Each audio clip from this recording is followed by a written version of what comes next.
floor continues now from the WhiteWater booth. One of the WhiteWater booths, and I have to say, Una DeBoer, your booth is incredible. It's not one, but it's four. That's right. You actually have, it's almost like an intersection. It is. You have the neighborhood right here with four different brands. It's the WhiteWater campus.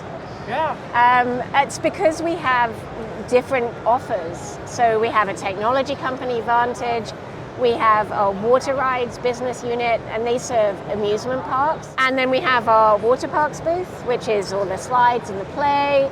And then we have our surf booth, and we have three amazing surf brands. And then Endless Surf, which are these enormous, incredible surf lagoons, which are popping up all around the world. All around the world. And one of the things that has popped up around the world in recent years is the commitment to sustainability.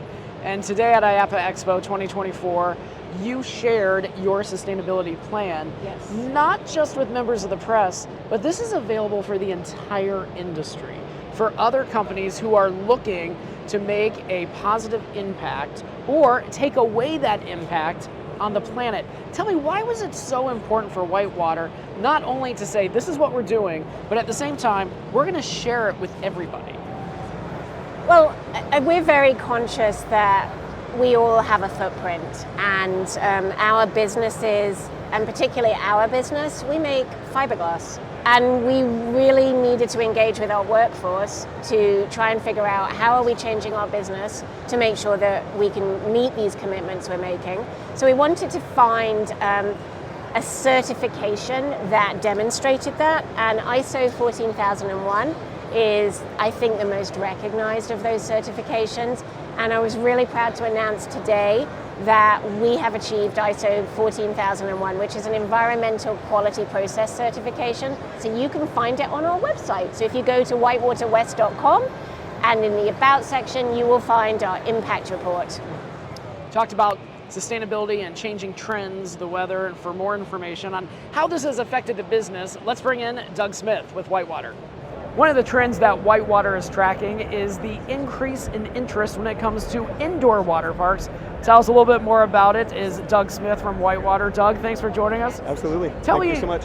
Why are indoor water parks suddenly becoming more popular again? You know, typically it's a lot more expensive to build an indoor water park, so people were rather hesitant to do that.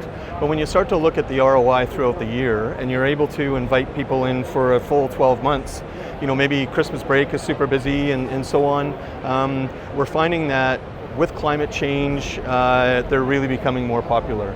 The weather isn't always only cold, but sometimes it's just too hot. Sure. And when you're, you know, like in southern Texas or maybe in Florida or something like that, and the weather is 100 and something degrees, you don't want to go outside to a water park, it's just too hot. So people are putting them indoor, they're closing the roofs, and you can still go in and have a great time. Still feels like summer, but you feel like you're in the tropics, but you're not burning up, and in the winter you're not freezing. So that's the big trend that we're seeing. And one of the other trends is taking big rides like Master Blaster and shrinking them down to a kiddie size. That's right. Tell me about that. It's kind of fun, actually. So again, what we've been saying for quite a while is the kids areas are becoming more popular and more popular. Parents want to come, they want to drop off their kids, they want to sit down, maybe sit on a lounger and relax, and the kids play on these rides. And because the kids' rides area are getting bigger, we looked at our big rides like the Boomerango, like the Abyss, and like the Manta and so on, and we've shrunk them. So now the little ones, you know, 3, 4, 5, 7 years old that are too scared or too small to go on the big rides, now the opportunity to basically experience the same ride sensation. You know, the oscillations, the big drops and so on, but much smaller and much more friendly.